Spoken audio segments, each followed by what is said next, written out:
If you look at anything that builds a man into a man, there's a degree of suffering. So many men say, I want to be the man, but they don't want to suffer, they don't want to fight, and I don't understand why, because even if you look at a superhero movie, they tell you, even in superhero movies, they make it very clear, Batman's parents died, that's why he's Batman. It's very hard to become a man and have a man who's respected and has stories and is capable when he only had a nice life and nice experiences. It's usually the things that made you the best version of you are usually the worst things that happen to you. All the bad things have to happen. There's no way to get there without the bad things. Where do you find the strength when you're in these difficult situations? I always find the strength from my last name. I'm Andrew Tate. I'm Andrew Tate, so I just have to do it. I'm in a Romanian jail cell. I wake up, there's cockroaches in my bed. They're all over my face. What am I gonna do, cry?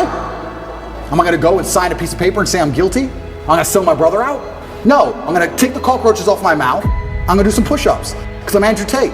When shit really gets hard, honor and courage and bravery and your last name is all you've ever had. Especially with men, none of them are bestowed with the things that the masculine essence needs to be a good man. You need pride, you need honor.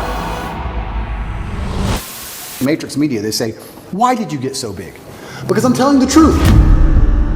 I'm telling the truth, which every man knows is intrinsically true in his heart, because God has instilled him with a basic degree of morality of right and wrong. I'm saying things to a 17-year-old boy and he's going, he makes sense. I get it. Everything I was told so far just didn't quite click, but this does. And that's what they're so scared of. I was talking about this the other day. I was talking about how I have a pet peeve, and one of my pet peeves is painkillers. And I was being typical me, and I was going over the top. And I was discussing with this guy. This guy said, have you got any aspirin? I said, there's no aspirin in my house. And he said, why? I said, brother, you are not facing 1% of the life difficulties I am facing. Think about it. No government's trying to lock you up. The Matrix isn't after you. They're not trying to frame you. Nobody wants you dead. When God finally gives you a tiny headache, to give you something to show you're half a man, a little bit of resilience, you pussy out and take an aspirin. Can't you just have a headache? Just have a headache. And not only just have a headache and don't mention it, because I don't care. So don't even talk about it. Nobody needs to know. What do you want? Do you want therapy? You want sympathy? Nobody cares you have a headache. Shut up. Like nearly any problem on earth, whether it's men's mental health, whether it's women's mental health, no matter what it is, whether it's crime, no matter what it is, how do you fix the problem? By building men of caliber, by building men of capability and status and honor and dignity, and by building men of ability to be good standing citizens who are respected by their peers. All of it comes back to improving men. All of it. Every single problem you can possibly name, it comes back to building strong men of capability who are respected. That's all. It's the baseline of humanity. Men always has been the baseline of humanity. And that's why nearly every problem we can name, all of them are in a direct negative correlation with masculinity. As masculinity plummets, all this garbage is going up through the roof. Is that a coincidence? Absolutely not, really not. You can literally see it with a graph, and you can see it happening. Saving the way men think and operate, growing a new generation of men who understand they have duty to themselves, their last name, and God, literally saves the world. All of it. Women respect men who stick by their principles and their beliefs, and the principles and beliefs of a man are always to do what he is supposed to do regardless of how he feels. You must train when you don't feel like training. You must protect when you don't feel like protecting. You must be a good man. And when you're actually a truly good man and a high value man, this is something I absolutely realized in jail.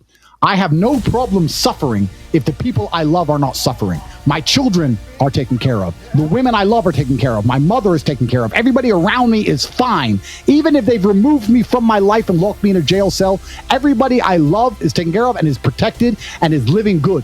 I must suffer because I am a man. I am the head of my empire. I'm the head of the clan. Of course I will suffer, but the people I love are not suffering.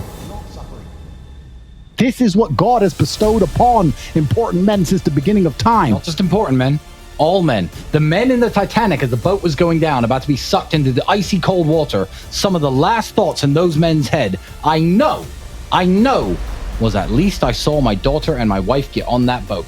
Absolutely. I'm happy to plunge into this ice cold water because there they are on that boat, away from danger. Everyone we love and everyone in the world who we care about was taken care of. And I said, Andrew, would you rather us both be at liberty, but someone else in our life suffer? Mum suffer?